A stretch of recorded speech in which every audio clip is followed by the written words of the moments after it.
Mengicabanga labadlali labo bawu2 bangaba good in for Orlando Pirates because I've seen some fans ku Twitter ethi Orlando Pirates mele isayine uBongani Zungu noma isayine uBlom. As we all know, iWydad Casablanca ifailile ukusayina uBongani Zungu because they didn't reach ama-agreements for isalary abazomsayina ngayo, and njengoba sazi sonke i-contract yaNjabulo Blom iyaphela next year ngo-December 2025. So nje i-contract yakhe iphela, i-team leyayidlalelayo St. Louis City ayifuni ukurenew i-contract yamfana because lo coach lo amsayina uNjabulo Blom akasekho eclubini. Wasayinwa ucoach wayecoacha iqembu le-Orlando Pirates i-DDC, owasuka khona waya phesheya wayocoacha le team le St. Louis. Wase wamlanda uNjabulo Blom ngo-2022 emlanda eyodlala eMelika. Njengoba wamlanda usathanda ukuxoshwa nje khona.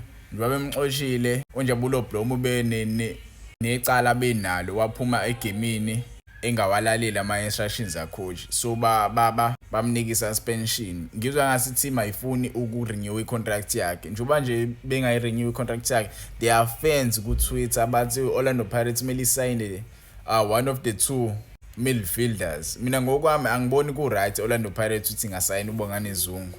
Ningizwe kahle, ngiyazi abantu abaningi bayathanda ukuthi uBongani Zungu une-quality, uBongani Zungu this, uBongani Zungu that.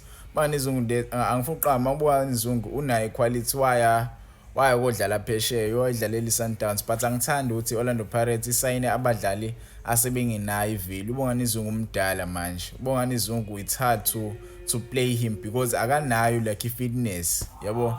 Ngiyazi ayidinga leyo quality kwisisi sethu, but anayo i-fitness. Sinabo oRaseboja sathana kubathenga, Goodman Maseli sathana umbuyisa kwi-cheaper, naye mele adlale. Sinabo o-team, sinabo uMakhehleni Makhawula, sinabo Mbatha, sinabo labajida la osiphephelo baluni, yabo. We have those players. So silande umdlali omdala njengoZungu, yabo, uzofana nokuthi uzoqedela i-contract, uzoqedela nje uthando lwebhola kuLorlando Pirates, usezothola nje lowo mholo loyo, yabo. Angiphiki i-quality yakhe. I'm not denying his qualities, but come on, we cannot take, yabo, ama-rejects Orlando we-Sundowns siwalethe esikimini sethu. So mase ngizwa kulo kaNjabulo Blom, indaba kaNjabulo Blom angifuni uqamba amanga.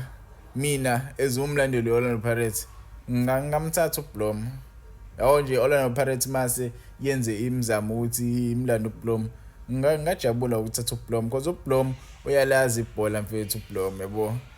Angifuni lo inqoma kakhulu abadlali sebadlalela iKaizer, but uBlom uyalazi ibhola, so mina ngeke ngibe nayo inkinga Orlando Pirates meyasimthathe, and futhi ayekho mdala leyo ndlela.